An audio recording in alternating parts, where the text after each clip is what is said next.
Hey guys, welcome back to the Comic Book Lowdown. I'm Wellington. Finally bringing you guys the indie spotlight I've been talking about for a while. Um, this stack right here, just part of my what to read pile. Trying to get myself to actually read some of these books, and not just have them laying around. Most of these books come courtesy of Supreme Kilroy from the contest he had that I won, I think last month. So thank you to Supreme Kilroy, and the only exception would be one book right here that I got from Werewolf McCann's contest that I won months ago, and I just got around to reading it, and another issue right here that I bought myself a while ago, even before any of these contests, that I finally got around to reading, that I said I'd read multiple times in videos and just never did. So these are kind of in an order, as much of an order as I could make, from least liked to most liked. I wouldn't say it's a definitive order, but it's as good as I could get. And these reviews I'll try to make them short. Partly because I've been reading these for a while and I can't remember exactly everything that's happened, but I'll do my best. So we'll start out with this, and most of these books are issue number ones. So I mean that's a great start, and thanks to Supreme Kilroy for sending me so many issue number ones that I could jump onto these books and get the first sense of what they're like. So this is by Vertigo, and this is Fairest number 1 by Bill Willingham and Phil Jimenez and Andy Lanning. The art in this book is awesome, and I don't know if it's just me. It probably is, but that woman in the middle kind of looks like Emma Stone to me. I don't know. Probably just me. But this book, I'm not sure what Fables is. I know that a lot of people like it. At least I believe a lot of people like it. And I get the sense that it's supposed to give a kind of twist on some well-known fables, but I didn't get it because I didn't know what they were doing in here, and just the characters were not very interesting. There's this main character who's like a thief and who finds like a genie bottle, and like this whole city had been burned down, and he's kind of like a looter. Actually, he's just looting the remains of this city, looking for stuff, and he finds this like genie bottle, and then he like opens it, and it's not really a genie, it's just some imp, some little ghostly imp guy that's well versed in American culture, because it's supposed to take like place in like the Middle East, I'm guessing. And like it was kind of like trying to be really funny with this like imp genie type guy, but it wasn't really hitting the mark for me, and I didn't know what the fable was that they were trying to do, if anything, or this was just original. I don't know. This read, the art in it was great, but I didn't really much care for the story. So there's Fairest number 1. Next book is Frank Comic Noob's favorite book. That's Chin Music number 1. At first, because Frank is always talking about how bad the art is in this book, and at first I was thinking, again, I'm not a stickler on art. I've said this many times before, and I wasn't disappointed by the art at first, but it got to the point where the story wasn't saying anything about this book. There was barely any like words in this book. It seemed like a quicker read than Batman and Robin issue 18, which was a totally silent issue with no words. And this read quicker than that. The story didn't tell me anything and the art got progressively confusing, where usually you want, the ideal book is you want the story and the art to work together to tell a story, where each thing could stand on its own and still tell the story just as well. So if the writing had no art, it could still be a great story, and if the art had no writing, it could still be the great story. Like, you know how the silent issue was in Batman and Robin, where no words but the art told the story itself. This really did the exact opposite, where the story didn't tell the story and the art got progressively bad to where you couldn't tell what was going on, and you might as well just been watching like Fuzz. I actually changed my mind and I put this as the least enjoyed comic over Fairest. So let me give Fairest a fair deal and put it second to Chin Music, because this didn't really tell me anything. It was not good, really. I wouldn't pick up the second issue. Even if I got it free, I might not even read it, or I might read it just because, hoping that it would tell me something, because it just did not do anything. And then the rest of these books I really liked. This book is hard to review because this is another Vertigo #1, and it's Ghosts. And the reason that this is hard to review is because there are 9 short stories in here, and the majority of them I really enjoyed. Some of them I didn't, and some of them I just thought they were okay. But I can't really review this unless I can give you kind of my favorite stories.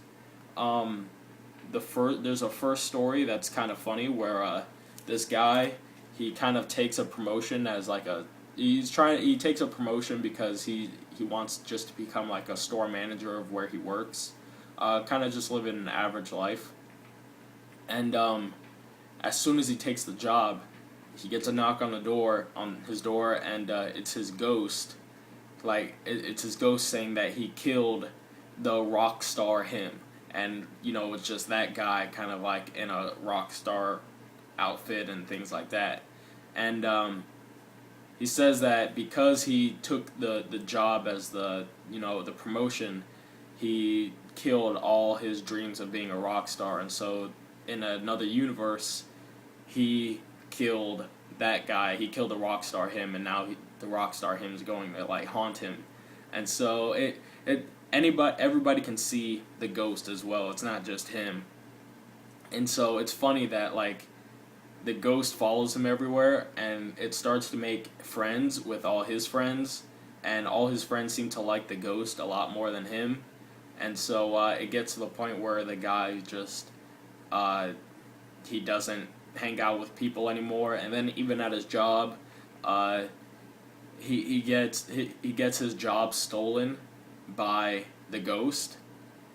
And so because the ghost steals his job, he decides to become a rock star, becomes a famous rock star, and then at the end of this, the ghost of the kind of working guy, the kind of average guy, comes to his door and says like, you killed the worker me, and it's kind of funny. There's another story that's kind of sad. It's about this married couple as they go throughout their life, and like how they kind of distant from each other as they go along through life. At the beginning of their marriage, they're happy and nothing can change that. And then they have a child, and they raise a child and everything's happy. And then once he graduates from high school and he moves on to college, and the parents don't see him as much, they become bored with each other, and everything becomes routine. And the art in that story is so fantastic, and it's used to tell the story. The art can tell the story just as well as the writing can, because they do some things with the art that are very important to the actual writing. So those were my two favorite stories. There's a Neil Gaiman story in here that was all right. Yeah, so Ghost #1, it's $7.99. If you find it for a $7.99 price, I don't know if you should buy it. But if you find it for cheaper than its cover price, what the hell? You can buy it. It'd be cool. Here's the book that I bought a while ago and just didn't read until yesterday. This was the final book that I read, and it's the first book that I got. This is Spawn issue #9. First Spawn book I've ever read, and by now we all know that Spawn issue #9 is the first appearance of Angela in comics. I'm not gonna lie, I bought this because of when I heard Angela was coming to the Marvel Universe. I had heard that this would, become valuable or something like that. I was like, oh, an investment. I don't see it really becoming that valuable. But I actually read it finally, and it is a good read. Now, I've heard some bad things about the Spawn title. I know Mike from Longbox Weekly Comic Book Review. I know Mike, he loves Spawn. But I've heard that Spawn can get shaky with storytelling and just, kind of drag on and things like that. So just because this issue was good, I don't think I would be I'd be hesitant to invest myself into more Spawn books. But this issue was really good. The start of it, I've been watching Spawn Year on Geekvolution, kind of really big channel on YouTube for geekdom, I guess. And the host, he's doing this whole year where he reviews Spawn comic a day, and kind of like there's this whole storyline behind it. It's done very well, but I kind of know these characters already because I've watched all the episodes, and it's like 180 episodes of it already. So I know about this medieval Spawn. I know about Angela. I know about Al Simmons, and I know about the homeless people in the alleys and things like that, and Malbolgia and Violator and all that kind of stuff. I know about them, but to actually read them with the McFarlane artwork, which is fantastic. And Angela, at a lot of points when she's not looking like this, she definitely looks like Mary Jane Watson in his Spider-Man run. But this book, we start off with medieval Spawn, and that part of the book is very wordy, and that's because it's going through Angela's hunting process on how she hunts these hellspawns, and it's wordy, but it's interesting. This is written by Neil Gaiman, by the way. Very interesting book. And then when it jumps to the present day with the Al Simmons Spawn, it gets really good. And I suggest, if you bought this book and just bought it for an investment, I suggest reading it. It'd be cool. Maybe you might not know everything about the medieval Spawn and stuff. I kind of had an advantage since I've been seeing reviews of this stuff, but it's a good read in itself. Just I'd say before reading it, get sort of a familiarity with the characters, and then you'll be good, because it's a fun read. It's really good, actually. I really like that issue. Next issue was also really good. 10 grand issue #1. I can see why a lot of people are loving this book. It's kind of like a Hitman for heaven, kind of, and man, it was just really good. The art by Ben Templesmith, and this is written by JMS. Man, this book was crazy good. Just, I don't want to give too much away, but it's like, I already did. It's just really good. I think it's on issue 4 now. I think you can still find this issue somewhere, at least hopefully. I would suggest picking it up or getting the trade, because it seemed like it's going to be really good. I don't know if this is a mini or if it's an ongoing, but either way, I might try to see if I can get the other issues of that. The next two books I have to put together because it's actually X Zero by Dark Horse and X number 1. So he actually sent me both books. And X Zero is kind of like, we get this vigilante, kind of dark vigilante, kills people. He sends out these pictures of people to themselves with an X through it, and that's how you know that you're his target. And he kind of targets these 3 mob guys in this one, and it's really cool how he gets to them and he kills them. And it's really what I like about this book, and issue 1 does the same thing, is that they don't focus on this X character. He's kind of like a force of nature, whereas they focus on the people in the universe, where in this issue they focus on the kind of mob guys and how they try to deal with X and how, you know, they meet their demise. And in this one they deal with this reporter who's kind of reporting on X and the police who are investigating the murders from this book, and they really work together. And it's just a really cool book. Honestly, I think it's on issue 3 or 4 right now, and I might try to get the other issues of this because it was just an awesome read, and the art is really good. I can't say either of the guys' names, so I'm sorry to the guys that write and do the art on this. I just cannot say your names. But X0 and X1, really cool, and the covers are awesome. You see that cover without glare, and that one I really enjoy. So X is an awesome book. Astro City #1, really love this book. Now I want to read a bunch of Astro City because this book was just so involved, so much, you know, crazy superhero stuff going on, and it really brings the reader literally into the book. And then by the end of this issue, it kind of threw me on my head, and I was like, what is next? I don't know what is real and what is not real anymore. So this issue, Astro City #1, I think it's also on issue 3 or 4, and I might want to get those at some point because #1 was awesome. And I'll try to go through these quicker now. Hell Yeah #1 by Image. Love this book. This almost was the best book that I had read, almost. This is by Joe Keaton.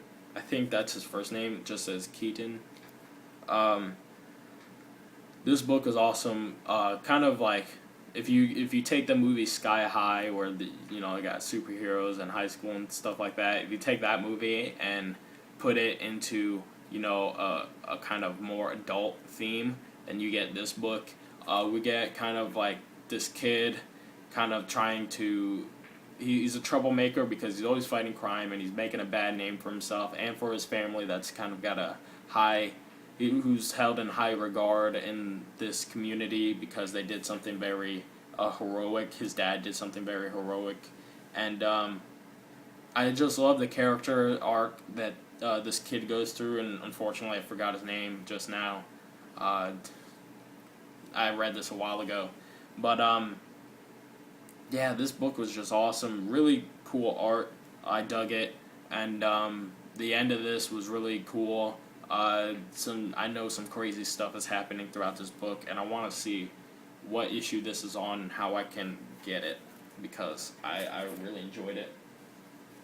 And the final book, the book I loved the most, and this is by Image, Top Cow, Image Comics, I guess, because it has two, Top Cow and Image. I don't know what Top Cow is.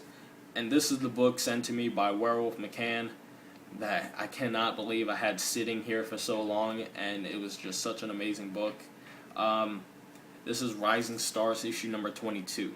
Now, 22, how could I think a book I've never heard of at 22 is so amazing?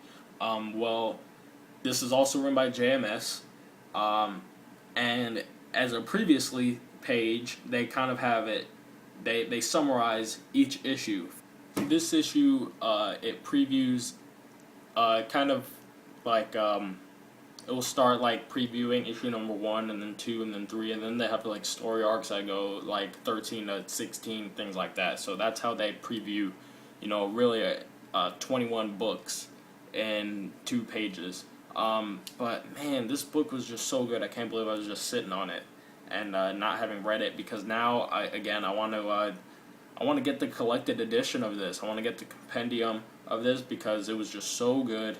It went for 25 issues, and there was a 0 issue or a half issue somewhere in there.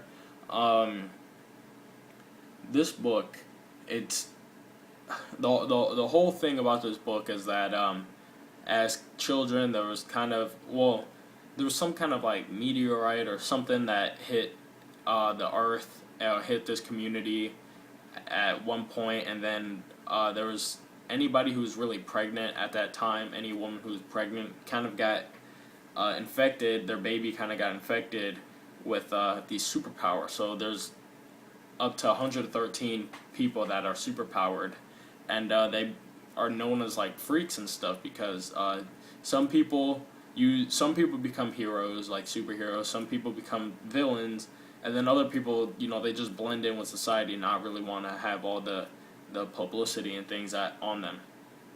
And then it gets to a point where, there's just so many characters, it gets so dense, and, there's kind of like a war between them, and just all this stuff, and it gets to the point where this guy on the cover, who's also this superhero, he's running for president in this issue. He's running for the presidency because he sees all this kind of bad stuff that's going on, and as superheroes, they can make the world better, or at least America better, and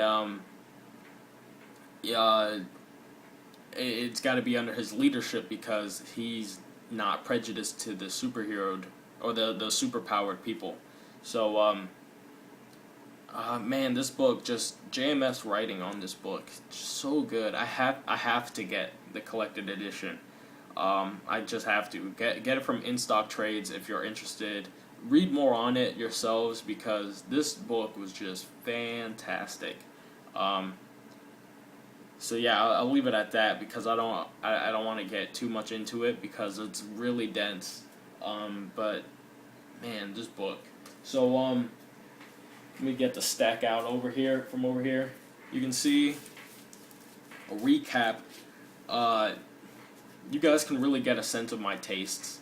The 2 books that I had liked the least were, not superhero related, and then the next book wasn't superhero related or superpowers related. And then, the only book in the pile of the books that I absolutely loved that's not kind of superpowered related or anything like that, or superhero or anything, is 10 Grand, which is kind of supernatural. So you guys can see that I'm still in that realm of I love my superpowered beings and superheroes and things like that. Not to say that you couldn't like these books, like Ghosts, for example, is really good. I just can't review all 9 of the books without this being an extremely long video, longer than it already is. And Fairest, it just wasn't for me. And Chin Music, it's just not for anybody because it's not good. I think the only book in here that nobody can really like is Chin Music because, people do like it, but I just don't get it because it didn't really give you anything to like. At least give me anything to like. But anyways, that's the Indie Spotlight. Kind of long video, a lot of books to review though. Maybe there'll be another one of these in the future. I don't have any more indie books to review. So if I get a pile of indie books that I need to review, then I guess Indie Spotlight number 2. But until that point, I'm Wellington signing off with a Comic Book Lowdown. One more point before I sign off. My pull week video of my weekly reviews is going to be up tomorrow because my con is on Saturday, and so I'll be putting up a haul, hopefully, of con books on Saturday, so I got to put my review tomorrow of my books. So, anyways, that being said, I'm Wellington, signing off for Comic Book Lowdown. I'll see you guys next time.